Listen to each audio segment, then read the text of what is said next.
And now at 9:30, a couple speaking out after the bombing at a Palm Springs fertility clinic endangered their embryos. They're thanking first responders for their swift action. KCAL News reporter Laurie Perez is live tonight with their message of gratitude. Laurie? Yes, this has been and continues to be an emotional time for patients of that clinic that was bombed.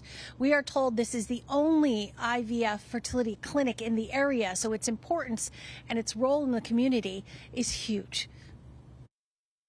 My first reaction was like, my embryos are there. Like what's going to happen to my embryos and all the other embryos that are there? For Emery Baucus, news of the bombing at American Reproductive Centers in Palm Springs was instantly personal and terrifying. She and her husband Jonathan used the clinic to conceive their daughter Genevieve in 2022 and have 2 embryos still in storage there. As they see them, possibilities that were suddenly at risk of being stripped away from them and other patients. There are women who have, eggs stored because they got diagnosed with, life-saving or a life-threatening condition.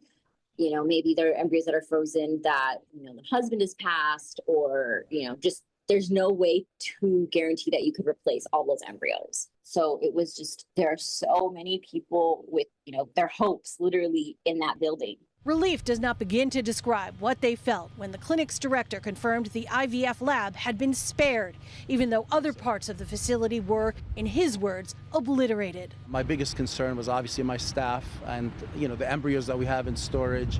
Fortunately for us, our staff is unharmed and the IVF lab is intact, untouched, unharmed, so the embryos are safe.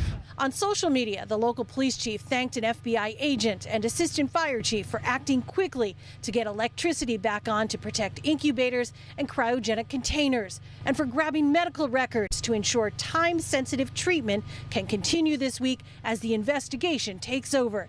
His praise echoed by FBI leaders. We were able to save all of the embryos at this facility. Good guys won, bad guys 0. They understood the sensitivity and the precious nature of what was inside, and they took extreme care to ensure that there was no loss of any sensitive material. Now, early this evening, the facility's director released a statement clarifying the extent of the damage at the facility. He says the clinic building was destroyed. He also says the surgery center was damaged. So starting tomorrow, he says they will continue their services at a temporary location in Palm Desert. He went on to say, and these are his words, "Nothing will derail this project. We forgive the perpetrator. Our focus remains on life and hope." We are live in Studio City tonight. I'm Laurie Perez. Back to you. Strong words from him. Thanks so much, Laurie.